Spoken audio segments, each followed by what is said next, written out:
Okay, I'm going to explain to you how to attach the Greek letters onto a shirt. On my machine, it's pattern number 5, which is just a regular zigzag stitch. I'm not sure what it is on your machine. So to get that on my machine, I have to hit the mode button to enter in the numbers, and then I enter 05 to get to zigzag. Then these are the width and length. So I want it to be set at 3.5 and 0.8. So those are the settings that I use for my zigzag stitch. So then I'm going to set it up so that you can see hopefully what I'm doing. Obviously I have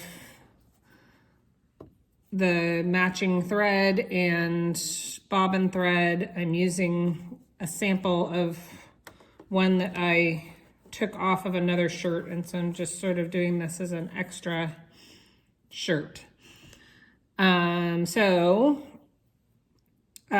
Once I've loaded my machine with the thread, I try to position the easiest way is the needle goes to the left and to the right. So I try to get it into a position so that it's directly on the right.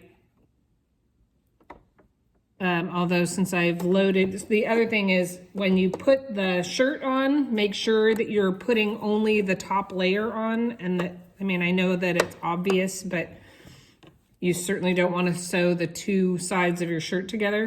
So make sure that you're just sewing the top layer of your shirt and that the rest of it is all bunched up over here. And flatten it out. And then try to position, mine unfortunately is on the left right now, so it's not optimal, but I'll show you on the next round, but I don't want to take the shirt all the way off. But anyway, I try to make sure that I just rotate it so that it's gone through one side and then transfers over to the right. If it's on the right, I put it on the very corner, but I'm going to try to just guesstimate where I want it. But I put it right on the edge, and then I drop the foot, put it right on the edge where I want it. Sometimes I move it around a little bit, and then I pierce through by hand. Then I start to sew, and the entire time that I'm sewing, I am only paying attention to the edge on the right.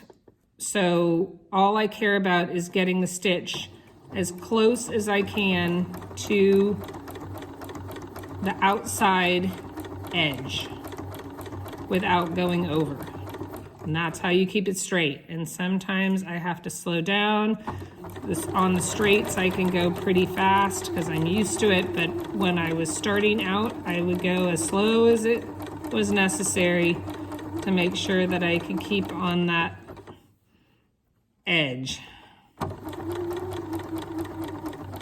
And I didn't iron it on this time, but you can iron. It depends. If you think that you're gonna have to go back and take them back off, you can just pin them on and then iron it all over later, or if you're confident, you can iron it on. But once you iron it on, it does really cause an issue when you try to take it back off. So as you're coming up to this edge, I'm hoping you can see what I'm doing, but as I'm coming up to the corner, sometimes I actually do it by hand and just keep going, and I want to end up with the needle on the far right corner. So right there is the far right corner. I don't know if you can see what I'm doing, but I want it right on that far right corner. And before I turn it, I need to make sure that the needle is in the inside what I'm doing. And then I can rotate everything to go in the next direction. And then I put the foot back down. And so now, because I've put it on the right-hand side, on the far right, when I rotated it, the next stitch will be inside. So if you don't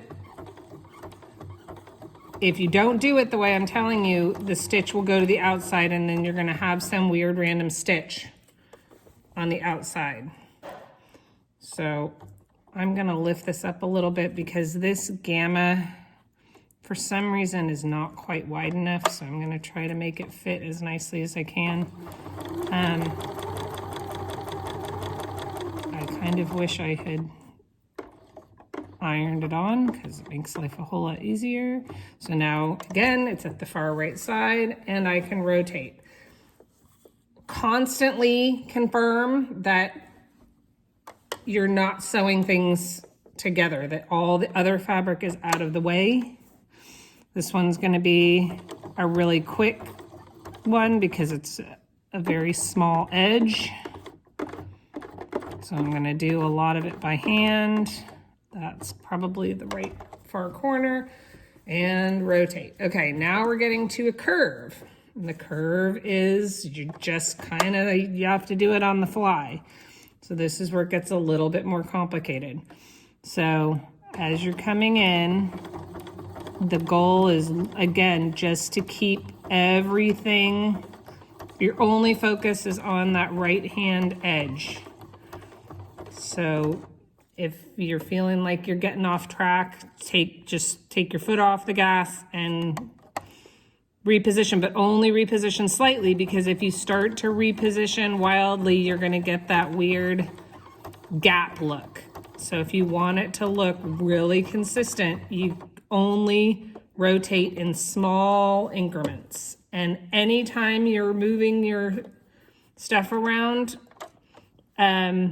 you have to make sure that the needle is in the fabric, because you'll end up moving it and it will have this really weird gap.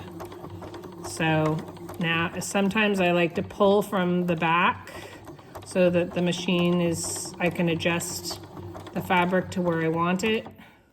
I'm coming around to another corner. Oh, sorry, knocked you over. Hang on, let me get this back so you can see.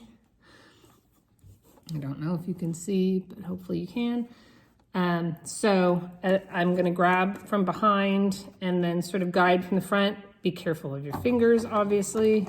Don't run them over, but I'm rotating really slowly and trying to keep on the edge. I'm wanting to rotate a little bit more, so I'm gonna do that when the needle is in the fabric. Don't do it when the needle's not in the fabric or you're gonna be sad. I'm gonna pull this out so that I can lay the fabric flat. Make sure that everything's aligned as I'm going around the turn.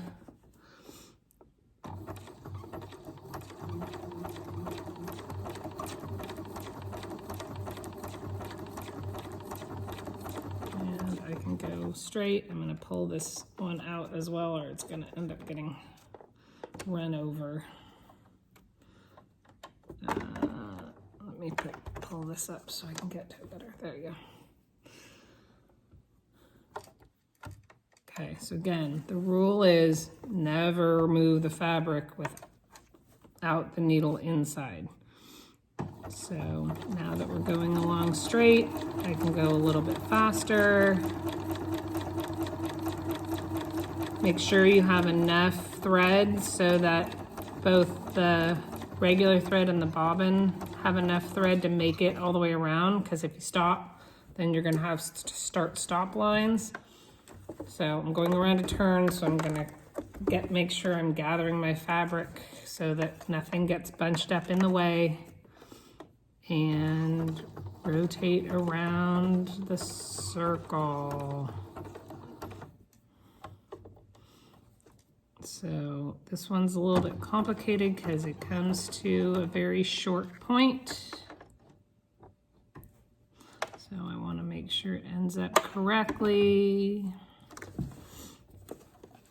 I'm going to do a couple stitches by hand and corner, rotate. Okay, so